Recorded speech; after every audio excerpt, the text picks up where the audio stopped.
Hello, welcome back to another Pressy HD video. Today we have another career mode episode. It is episode 12 of Everton career mode. Sorry this wasn't up yesterday. I did upload the Aurier player review yesterday though.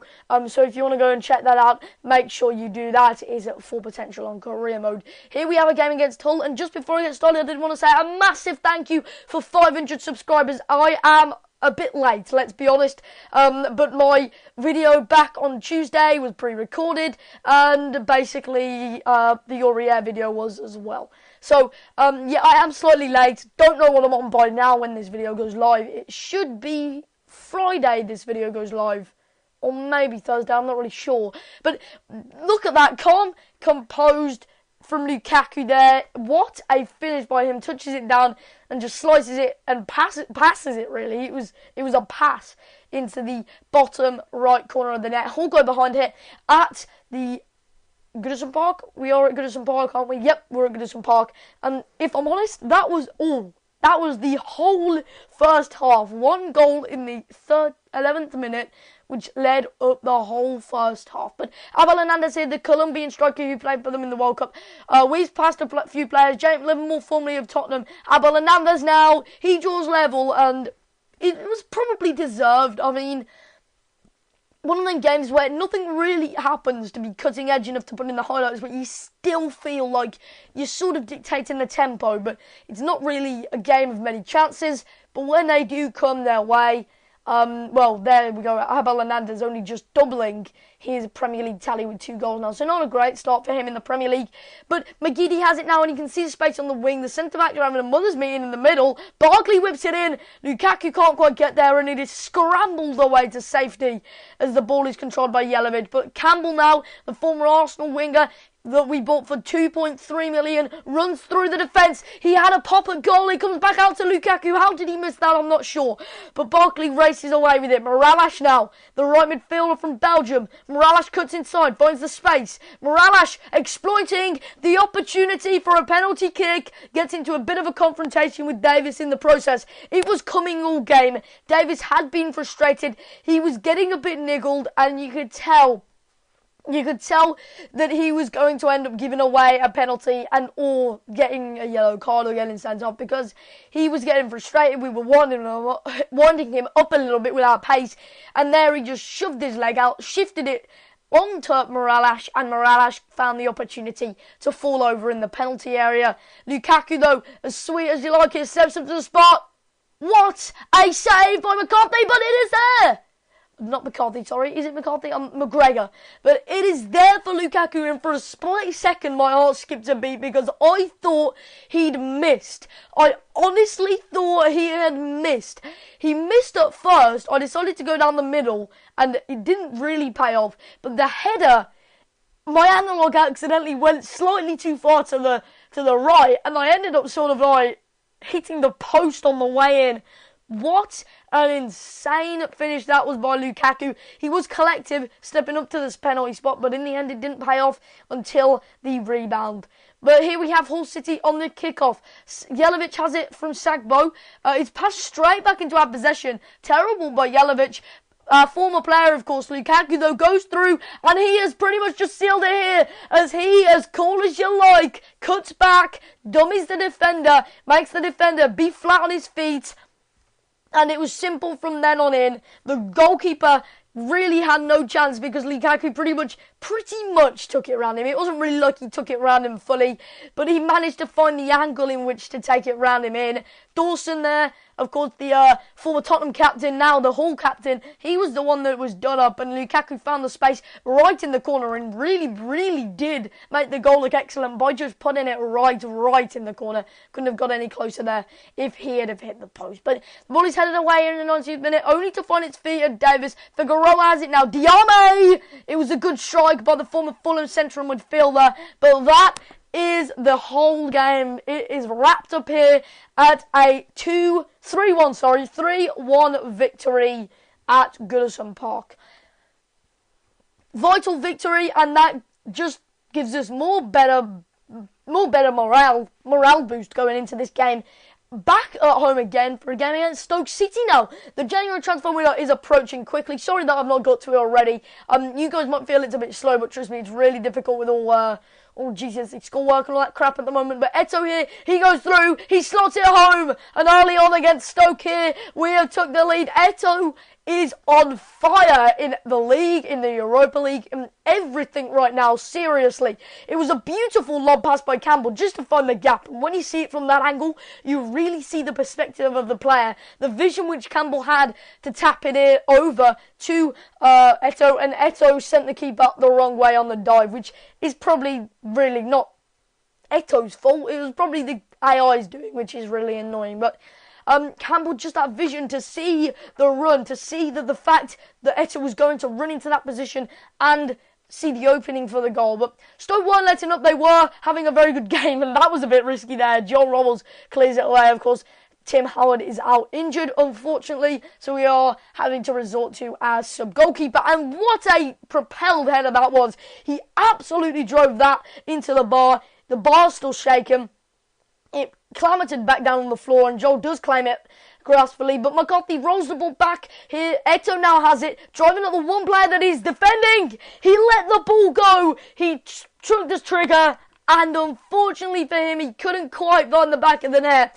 Good shot, though. You've got to give him credit for an absolute solid effort, which could have found its way in if his luck had gone his way. But that is half-time. We're going into the second half now. And as the ball is played over the top by McGiddy, it's a great bit of vision towards Atsu. It was a Van Persie-esque strike. It literally was a Van Persie-esque strike. You had the Rooney ball over the top, and then the Van Persie-like shot from Atsu. He just couldn't finish it, though. The player who died in a few episodes ago couldn't quite finish it. If that had gone in, I would have went mental, because that was insane. But as the ball was played across the front of the goal line here, he slid in for the attack, couldn't quite get it, which means we have got a free kick with Eto. I just can't believe the Atsu chance though. McGeady though, it was just literally a switched Atsu. It was just literally the chance which Van Persie had, but switched. Seriously, just this time it didn't go across goal. It went towards the near post and hit the near post. But Rashi, he races away down the wing, in towards the box. It's Eto. He's there. Didn't need a low cross, didn't need a drilled cross, didn't need a fizzed cross. He just placed it into the box, lobbed it over to Eto. Eto found the perfect position to accurately smash it in with his head. What scenes here at Goodison Park in this Premier League fixture. Samuel Eto heads in to a pretty much empty net, and that makes his tally at 8 goals now. He chalks his tally up to 8 goals. Joel's happy. You can see he had a decent game, to be fair to him. He's proven himself quite well in replacement for Howard in that Everton goal. But here we do travel away for the first time this episode. St James's Park is our destination. Here today at St James's Park, we are playing Newcastle United, the one and only team under Alan Pardew's management. Well, for how much longer? But the ball here is played with Matty. Matty, the player who always seems to get possession and drive into the space. He finds the space for Lukaku now. Lukaku, it's his opportunity early on. I really did think he would have slid that home and he would have scored that, but no. He missed the chance to go ahead here at Newcastle. That was so close. Naismith, though, he's positive. He's congratulating his teammate, encouraging him, but the ball is tapped into Amiobi here, Sammy Amiobi, and they do hit the post in the process. Campbell tries to raise the ball away to safety and drive the ball away to safety. It didn't work, but we get a goal kick. But Abide lobs the ball over to Colback, the former Sunderland rival. But Barkley does get the ball back, only to find it at the CDM's feet of Besic. Lukaku has it now. Lukaku running at the defence. He drives the shot, but it hits our own player, and the Newcastle keeper claims it in his gloves. Rob Elliott plays it wide to Hadara, the left back. The left back plays it in, but it's a risky pass. They does pay off though. Remy Cabella here though does run away with the ball, but it's tapped through to Barkley. Barkley couldn't quite roll it through to Lukaku though. This phase of play is so end-to-end, so in and out of the midfield. And finally it's found our half once more. Vieira has it now. Abide finding the space. The run was on, but he passes it back to Taylor. Taylor goes for the option in the middle. Taylor goes for the option in the middle of the Abide. Obertan now. Obertan still has it. Obertan into Ferreira. It's a fabulous whip shot. What an insane shot. They do get a free kick though, and Remy Cabella's on it, and you just know by his stance that he's going to get a good one. What a goal by Remy Cabella. That absolutely dragged that phase of play did. That absolutely immense, extensive phase of play does end with a Newcastle goal just before half-time to just put our hearts down here at St James's Park. What a finish by Cabella. I was running back to the line and I didn't even get time to. You know that a player's good at free kicks when he stands over them like that, when he whips them over. Seriously though, Vieira's shot, that was fabulous, but that was just absolutely superb. Whipped it around the wall into the top corner of the net, and unfortunately we do go in at 1-0. But you've just got it, them free kicks are just unstoppable. You got to sit back and just applaud that there.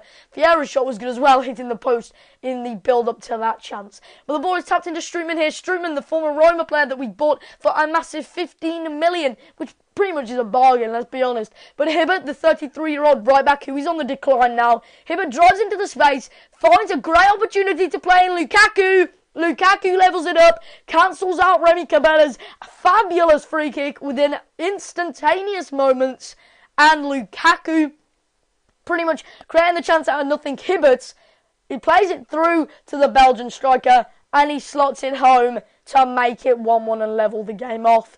One more chance here as the ball is headed into Eto'o. Eto'o to Lukaku. We've got two strikers on now. Morales plays it through to Lukaku. The Newcastle defenders fell apart. Lukaku's won an only chance. He scores! Lukaku has scored again with 5 minutes left. Lukaku nets home. Oh my god, what is it with this guy and last gasp winners? Seriously, what is it with this career mode and last gasp winners? What is it with this FIFA and terrible goalkeeping? Yes, it's all nice to score a late winner in that fashion to really wrap off the episode, but seriously, I really hate it when I'm on world class and the goalkeeping is that poor. Goes through Rob Elliott's legs. I mean, come on, this is Premier League. I know it's only Rob Elliott, but that's only Joel Robles, and I really don't like an unfair game because of EA's glitches and bugs in the game. It sort of puts a bit of a doom and gloom on the win in a way, because that just isn't realistic. It's not my fault, it's EA's fault, of course, but either way, I do thank for watching. If you did enjoy, make sure you smash that like button. If you want to see more career mode, make sure you subscribe for FIFA 15 content, and I will see you next time.